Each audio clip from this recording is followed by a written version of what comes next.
이진숙 방송통신위원장입니다. 국무회의 출입 금지를 당했습니다. 대통령실과 지금 이진숙 방통위원장의 갈등이 최정점에 달한 상황인데 급기야 어제 대통령실이 앞으로 국무회의에 이진숙 방통위원장은 나오지 말아달라라고 출입 금지를 시켰습니다. 그 이유가 뭔지 먼저 대통령실 입장부터 들어보겠습니다. 다음 주 국무회의부터 현직 방통위원장은 국무회의에 배석하지 않습니다. 비공개 회의에서 나온 발언이나 토의 내용을 왜곡해 정치에 활용하는 건 부적절한 공직기강 해입니다. 이에 오늘 오전 강훈식 대통령실 비서실장이 직접 대통령께 방통위원장의 국무회의 배석이 부적절하다는 의견을 전달했고 이에 현 방통위원장이 더 이상 배석하지 않도록 결정했습니다. 불편한 얘기 몇 마디 했다고 이렇게 국무회의까지 못 나오게 하는 부분에 대해서 많은 사람들이 그래도 괜찮다 아니다 그거 좀 너무 심하지 않아? 조금 그래도 좀 받아주지 그랬어. 약간 생각들이 다르실 것 같은데 정관대 대변인 어떻습니까? 이제 이재명 대통령 취임 이후에 국무회의가 꽤 몇 차례 진행됐습니다. 네네. 그런데 국무회의가 끝날 때마다 네. 이진숙 방통위원장이 국무회의 중간에 이런저런 얘기를 했다. 이렇게 얘기가 나오고 또 그것이 이재명 대통령이 생각하고 있는 방향과는 좀 다른 측면의 발언들이 많았기 때문에 이재명 대통령이나 또는 민주당 입장에서 봤을 땐 이진숙 방통위원장이 눈에 가시 같은 거였겠죠. 근데 아시다시피 이진숙 방통위원장의 임기는 내년 8월까지로 법적으로 보장이 돼 있는 겁니다. 물러날 생각도 없습니다. 함부로 바꾸기도 어려운 상황이고요. 그래서 최근에 있었던 논란, 그러니까 이진숙 방통위원장이 정치적 중립성을 위반했다라는 것을 계기로 해서 가뜩이나 이제 불참시키고 싶었는데 이걸 좀 재료로 삼아서 앞으로 참석하지 말아달라라는 지시를 내린 것으로 압니다. 근데 그 이진숙 방통위원장이 했던 얘기도 전 일견 제가 그 자리에 있었더라면 이해할 만한 부분이 있습니다.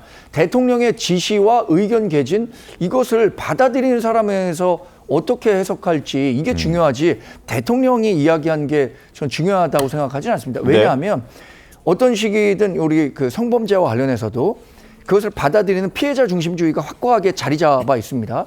대통령이 방송 3법에 대해서 방통위 안은 무엇인지 의견을 개진해달라라고 한다면 의견 개진을 해달라는 것을 지시로, 업무 지시로 충분히 받아들일 수 있는 대목이 있다고 생각하거든요.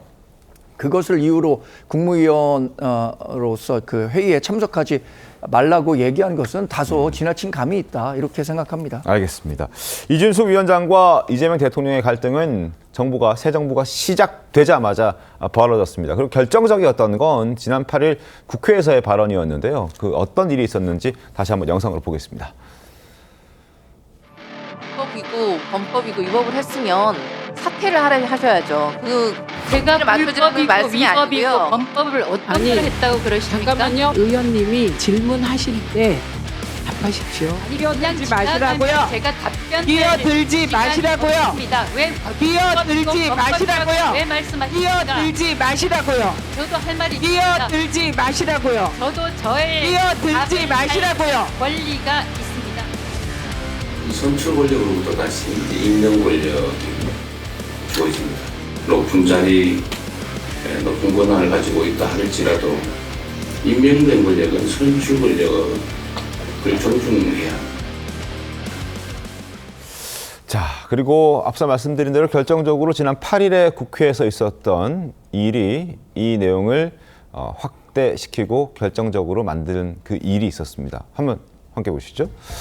국무회의에서 대체 무슨 일이 있었느냐. 자, 이재명 대통령이 이제 회의를 정리하겠다라고 했더니 이진숙 방통위원장이 한 말씀 드리겠다. 아니다, 발언하지 마. 아니야, 나 할 말 있어. 이렇게 두 사람이 설전이 벌어진 겁니다. 그리고 그때 못 참고 이제 이재명 대통령이 왜 비공개 회의 내용을 자기 정치에 이용하느냐. 이렇게 이제 마무리가 됐던 그 상황들이 있었는데 계속해서 부딪혔고 그 부딪히는 과정에서 여러 법안과 관련된 내용도 있었고 그리고 이재명 대통령과의 설전도 매번 화요일, 매주 화요일 국무회의가 열릴 때마다 벌어졌던 터라서 그게 이재명 대통령에게 불편했고 그걸 민주당이 움직여서 해줬다라는 뭐 일각의 시각도 있는 그런 상황이긴 합니다. 그리고 어제 오전에 이진숙 방통위원장이 자신의 SNS에 글을 올린 게 있습니다. 조금 전에 정광재 대변인께서 말씀해 주셨듯이 대통령이 방송 3법과 관련해서 방통위에 안을 내라고 했다라고 지시를 받았다라고 했던 그 부분에 대해서 지금 최민희 방통위원장 그 과방위원장이 진짜 그런 적이 있느냐라고 되물었고 거기에 대해서 대통령실에서는 이건 지시를 한 게 아니라 의견을 내라 한 것이다 라고 얘기를 했던 게 있는데 거기에 대해서 이준숙 방통위원장이 봤을 때는 의견을 내라 한 것과 지시를 한 것과 표현이 조금 다를 뿐이지 결국 국무위원으로서 또 배석자로서의 입장에 봤을 때는 이건 의견을 내라는 건 지시한 것과 동일하다라고 본인은 이해하고 그렇게 방통위 안을 준비하려고 했었다는 거죠. 정의원 대변인께 그런 말씀을 해주셨고, 근데 이건 아니었다라는 게 이제 민주당과 대통령실의 입장이고 결국 국무회의에 앞으로는 참석하지 못하게 출입 정지를 시켜버린 겁니다. 이거 어떻게 보셨습니까?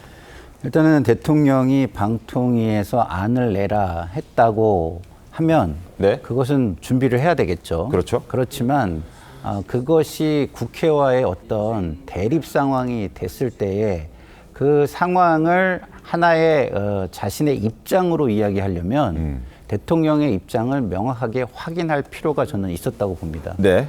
대통령과의 관계만을 생각해서 방통위 안을 만들어가지고 대통령이 안을 내라고 해서 대통령에게 안을 내는 거는 또 다른 문제예요. 저는 그렇게 보거든요. 그래서 지금 민주적인 선출에 의해서 네. 정통성을 가진 대통령의 입장을 존중해야 네. 국무회에서 함께 어떤 정권이나 정책을 논의하면서 운영하는 데 참여할 수 있는 거 아니겠습니까?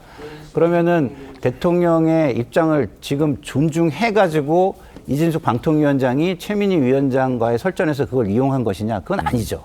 자기 이익을 위해 대통령의 말을 이용한 것이라고 보는 게 더 맞죠.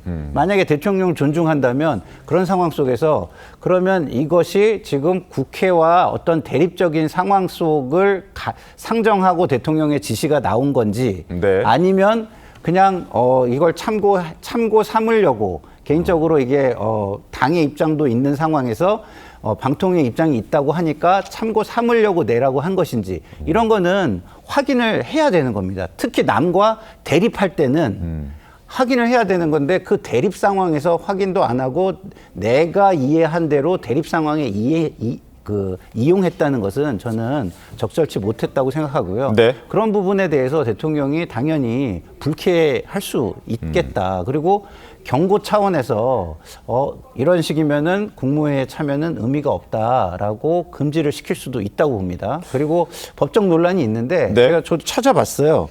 국무회의 13조 정부조직법 13조 1항에 보면은 국무회의 출석권과 의안 제출에 대한 조항이 있습니다. 네. 여기 보면은 국무조정실장, 인사처장, 법제처장, 식품안전처장 그 밖에 법률로 정하는 공무원 거기에는 방통위원장도 있죠.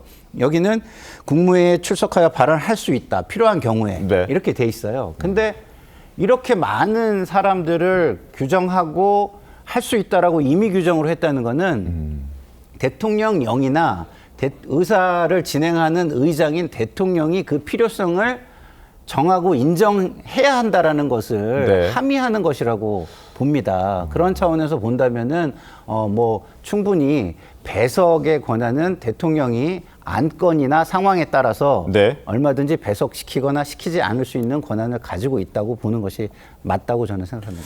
이준숙 방통위원장의 생각은 어떨까요? 대통령실의 출입금지 결정을 직접 듣지도 못했고 언론 보도를 통해서 접했다고 하는데 어떤 주장을 하고 있는지 목소리 직접 들어보시죠. 저는 이재명 대통령에 대한 믿음이 있었기 때문에 여러 가지 이슈들, 안건들에 대해서 말씀을 드렸다고 생각합니다. 제가 필요한 발언, 필요한 건의 이런 것들을 자유스럽게 말씀을 드릴 수 있다고 생각을 했습니다. 제가 다음 주 국무회의 때부터는 참석할 수 없다. 이런 부분은 참 아쉽게 생각합니다. 아쉽게 생각한다. 의견을 내라 했다는 것과 지시를 했다는 게 회사에서 부장이나 뭐 임원이 양재민 변호사님, 뭐 로펌에서도 마찬가지 아니겠습니까? 뭐 대표 변호사가 양 변호사 의견 좀 내보세요. 그러면 이제 그걸 우리는 지시로 받아들여야 할지, 아니면은 그냥 뭐 의견 내라 했으니까 뭐 안 내도 되는 건지 막상 어떻게 합니까? 그렇게 되면. 그러니까 이제 받아들이는 입장과 네. 그리고 그걸 이제 지시 내리는 입장에서는 서로 이제 다른 생각을 사실 할 수가 있는 거죠. 왜냐하면 네. 지시받는 입장에서 충분히 이와 관련돼서 내가 지시받았다라고 인식할 수 있다라고 생각하기는 합니다. 왜냐하면 의견을 내라는 것도 어쨌든 준비를 해서 의견을 내라라는 지시가 있었던 것이잖아요. 네. 그렇기 때문에 지시받았다라는 이제 워딩이 나오게 된 것인데 그걸 두고 이제 이것을 개인 정치로 활용한다. 그리고 이제 국회와 대립하는 데 있어서 그러한 발언이 나오다 보니까 그 부분을 자기 정치에 활용하는 것, 그러니까 정치적으로 이용하는 것에 대한 이제 지적으로 이렇게 문제가 비화된 것으로 보이고요. 일단 이렇게 국무위원에 대해서 배석을 시킬 수 있다라고 되어 있는 그 근거 규정이 있기 때문에 네. 법적으로는 문제가 없는 조치인 것으로 일단은 판단이 되기는 하는데 이제 그럼에도 불구하고 국무위원으로서 아예 앞으로 안건이 무엇이 되든 참석할 수 있는 기회 자체가 다 박탈이 된다라고 한다면 이 부분에 대한 문제 제기는 또 이진숙 위원장 입장에서 또 할 수 있는 부분이 있다라고 좀 보입니다. 정원희 대변인. 네네네. 저 방통위원장은 국무위원은 아닙니다. 예, 그렇죠. 배석자. 저도 예. 짧게만 말씀드리자면 법은 굉장히 엄격합니다. 법은 굉장히 엄격하게 적용되기 때문에 우리가 이게 죄가 될 수도 있다, 이런 합리적 의심을 한다고 하더라도 실제로 법원에서는 무죄로 연결되는 거가 굉장히 많습니다. 그래서 법적으로 방통위원장이 국무회의에 참석하지 않게 해도 된다라고는 하지만 우리가 48년에 대한민국 정부가 수립된 이후에 굳어진 관례라는 게 있습니다. 그리고 방통위라는 조직이 만들어진 이후에 방통위원장은 국무회의에 관례적으로 계속해서 참석해 왔던 거예요. 그것을 중지시킨다고 하니까 문제가 되는 것이고요. 네. 아까 얘기한 것처럼 윗사람이 얘기를 할 때 그분은 큰 의미를 담아서 얘기하지 않았을 수 있지만 받아들이는 사람은 충분히 그것을 지시로 이해할 수 있는 겁니다. 네. 그리고 이 발언이 나온 게 국회에서 나온 이야기인데 얼마 전에 이재명 대통령이 임명직 공무원이 선출직 공무원에 대한 존중을 해야 된다, 존중 필요하다라고 해서 국회에서 나온 질문에 관련해서 답변하는 과정에서 나온 이야기를 이렇게 핑계 삼아서 국무회의에 참석하지 못하도록 한 것은 이준석 위원장 얘기한 것처럼 좀 아쉬운 결정입니다.